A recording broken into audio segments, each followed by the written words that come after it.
MP में होने वाले विधानसभा चुनाव में जैन समाज 100 सीटों पर अपने प्रत्याशी उतारेगा।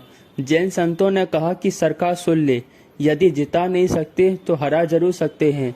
जैन समाज व संतों की नाराजगी का कारण है कि पिछले दिनों इंदौर से 10 किलोमीटर दूर जैन तीर्थ गोमटगिरी में जैन समाज व गुर्जरों के बीच जमीन को लेकर विवाद हो गया था। इस घटनाक्रम के बाद जैन समाज प्रदेश सरकार के खिलाफ लामबंद है। यहां तक कि जबलपुर की 5 विधानसभा सीटों से भी जैन समाज ने अपने प्रत्याशी उतारने की घोषणा की है।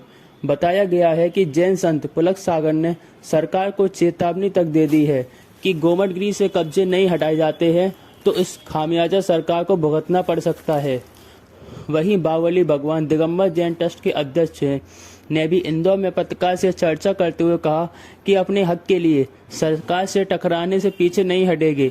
इसके अलावा सरकार के रुख से खफा हुए संत सुधा सागर महाराज, प्रमाण सागर व आदित्य सागर महाराज सहित देश के अन्य जैन संतों ने भी सरकार को चेतावनी दी है। संतों का कहना है कि जैन तीर्थों को लूटा जा रहा है, अतिक्रमण किए जा रहे हैं। क्या हमने सरकार को इसी दिन के लिए चुना था कि हमारे तीर्थों पर अतिक्रमण किए जाएं, विध्वंस किए जाएं?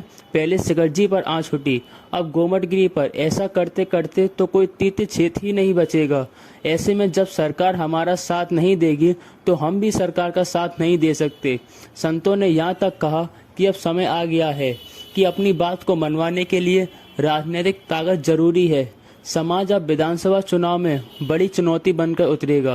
प्रदेश की 230 विधानसभा सीटों में से 100 सीटों पर अपने प्रत्याशी उतारेगा।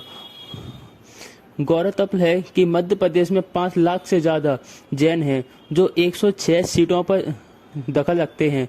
सूत्रों की माने तो जैन संतों के आह्वान के बाद जबलपुर की 5 विधानसभा सीट, जिससे उत्तर मध्य, पन्ना नगर, पाटन, पश्चिम व कैंट है, जहां से जैन समाज अपने प्रत्याशी उतारने की तैयारी में है। समाज ने प्रदेश के 38 जिले व 100 से ज्यादा सीट चयनित हैं, क्योंकि इन सभी विधानसभा सीटों में जीत हार का अंतर 100 वोट से लेकर 36,000 वोट तक ही होता है, जिसमें जैन समाज के वोटर भाजपा व कांग्रेस के सारे समीकरण बिगाड़ने की ताकत रखते हैं। इंदौर में समाज के अध्यक्ष श्री मोदी ने पत्रकार से चर्चा करते हुए कहा कि एमपी में विधानसभा चुनाव में समाज का नेतृत्व हमारे पूज्य संत ही करेंगे।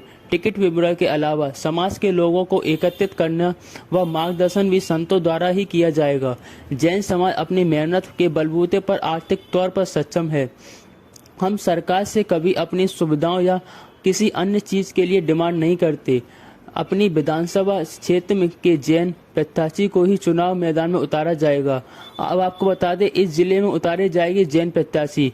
जैन समाज द्वारा दमोह, सागर, दतिया, शिवपुरी, मुरैना, भिंड, ग्वालियर, गुना, अशोकनगर, टीकमगढ़, छतरपुर, पन्ना, सतना, रीवा, सिंगरौली, कटनी, जबलपुर, बालाघाट, सिवनी, नरसिंहपुर, छिंदवाड़ा, बैतूल, हरदा, होशंगाबाद व रायसेन की विधानसभा सीटों से अपने प्रत्याशी चुनाव मैदान में उतारेगा। आदित्य सागर जी महाराज ने कहा कि गोमटगिरी का विवाद हल नहीं हुआ है। सरकार सुन ले, हम कम हैं लेकिन अभी हम में दम है। सभी जैन और जैनों पर आश्रित लोग सरकार के खिलाफ जाएंगे। हम रोज खुद चुनावी मैदान में उतरेंगे। जीत नहीं पाए तो हरा तो जरूर देंगे। नेता वोट बैंक के लिए हमारे मंदिरों पर ही कब्जा करेंगे। हमें जागने की जरूरत है। पिछले 10 साल में जैन समाज के तीर्थ क्षेत्रों पर जितना कब्जा हुआ है उतना पहले कभी नहीं हुआ। जय जिनेंद्र।